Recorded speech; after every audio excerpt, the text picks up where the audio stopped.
Olá pessoal, sejam todos muito bem-vindos a mais um vídeo aqui do canal. E nesse vídeo de hoje eu quero responder uma pergunta de um dos meus inscritos aqui no canal sobre a apuração do PIS e COFINS no regime misto. Um dos inscritos teve uma grande dúvida que eu achei muito interessante, que pode ser a sua dúvida. Então nesse vídeo eu quero responder essa dúvida. Então fique nesse vídeo até o final.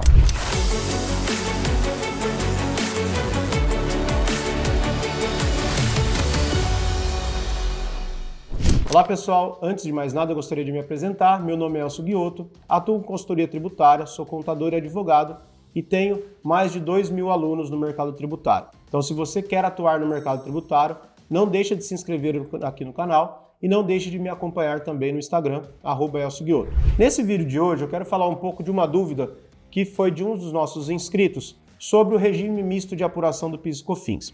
A dúvida foi o seguinte: nós temos um vídeo aqui no canal onde eu falei sobre os regimes de apuração do PIS e COFINS, regime não cumulativo, regime cumulativo e o regime misto. E a dúvida do seguidor foi o seguinte: então uma empresa sujeita ao regime de tributação no lucro real pode utilizar o regime misto, mas uma empresa do lucro presumido não pode utilizar o regime misto? Por quê? Então eu vou responder essa dúvida aqui para vocês. Primeiro ponto é, não existe o poder ou não poder utilizar o regime misto. O regime tributário do PIS e COFINS ele vai muito de encontro com o regime de tributação. Por exemplo, todas as empresas que estão no regime do lucro presumido, optantes pelo lucro presumido, automaticamente essas empresas estão sujeitas ao regime cumulativo. Então, só para a gente recapitular, o que é regime cumulativo?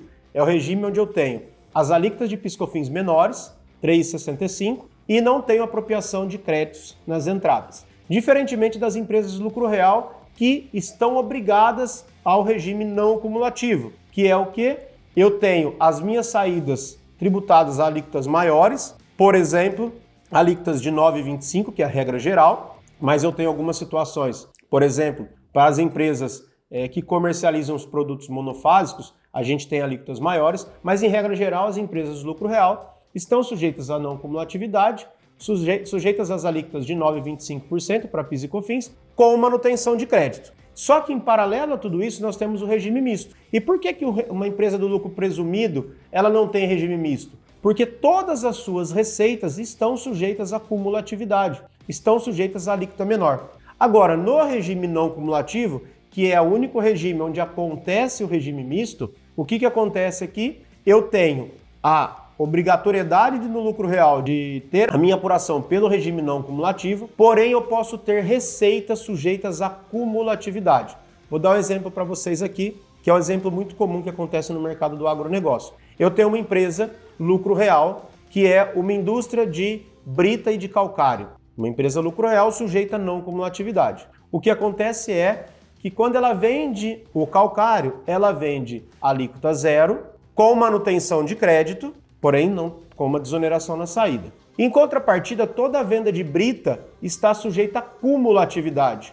Por quê? Porque se vocês olharem lá no artigo 10 da Lei 10.833, lá demonstra que as operações de vendas de brita estão sujeitas à cumulatividade. Ou seja, nessa situação eu tenho regime misto. Por quê? Porque eu tive uma empresa no lucro real que dentro da sua operação ela tem uma receita que ficou sujeita à cumulatividade. Então é neste caso que a gente tem o regime misto de apuração do PIS e COFINS, que ele é muito importante nós entendermos por conta de que nas apropriações dos créditos nós temos uma diferença de apuração. Então, nesse mesmo exemplo, vamos imaginar que a empresa faturou 100 milhões de reais no ano. 90 milhões foi de venda de calcário e 10 milhões de venda de brita. Então 90% das vendas dela estão sujeitas à alíquota zero. 10% das vendas estão sujeitas ao PIS e COFINS à razão de 3,65, mesmo essa empresa sendo lucro real. Aí quando a gente pega na questão dos créditos, tudo que for comum, então, por exemplo, nessa operação, praticamente não tem nenhum tipo de insumo, energia, maquinária agrícola, exceto eventualmente frete de venda, que é específico de calcário ou de brita. Então todas as entradas são para a produção do calcário e da brita. Então, quando a gente apropria todos os créditos da entrada, a própria EFD Contribuições faz o cálculo. Vamos imaginar que nós apropriamos lá, tem 50 milhões de créditos na entrada. Desses 50 milhões, o que o programa vai fazer? 90% ele vai considerar passível de crédito e 5% ele vai estornar na hora de apropriar o crédito. Então essas são as grandes particularidades. Então essa foi uma dúvida, não é que eu posso optar pelo regime ou não. O regime de apuração mista do PIS/COFINS está intrínseco à minha apuração ser de uma empresa lucro real ou lucro presumido. Então nas empresas lucro real acontece a sistemática de regime misto que impacta nas apropriações dos créditos. Então se você pegar lá na lei, ela fala que aos custos e despesas comuns de receitas cumulativas ou não cumulativas, você apropria ou por rateio proporcional pelo faturamento, ou você apropria por custeio, que é quando você entra o produto, você já sabe a destinação. Eu particularmente nunca vi nenhuma empresa apropriar por custeio, as empresas sempre apropriam pela saída. Então essa é a grande questão, essa é a grande particularidade, uma dúvida muito importante, porque isso acontece muito do pessoal ter essa dúvida, então para vocês não terem mais essa dúvida. O grande ponto está em que o regime do lucro presumido, automaticamente todas as receitas estão sujeitas à cumulatividade. Do lucro real nem sempre. A gente pode ter ali dentro de uma empresa lucro real que ela vai ter algumas receitas que permaneceram sujeitas à cumulatividade. Elcio, como que eu fico sabendo quais são essas receitas? É só você olhar o artigo 10 da Lei 10.833 que você vai encontrar todas essas particularidades lá descritas no artigo da lei. Então, pessoal, era isso que eu gostaria de trazer para vocês, uma dúvida legal, bem pertinente. Muita gente me questiona isso, então aqui ficou um vídeo gravado para todo mundo que tiver essa dúvida.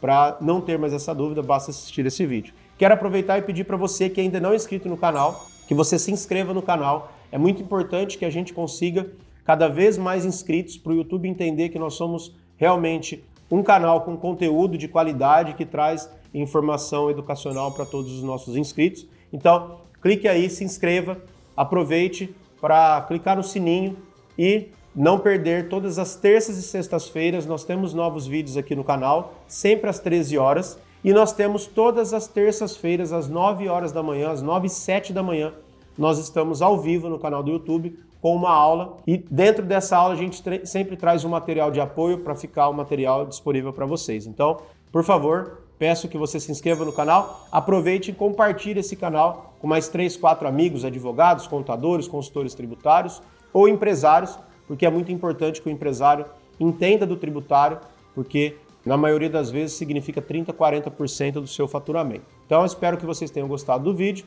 um grande abraço e nos vemos no próximo vídeo.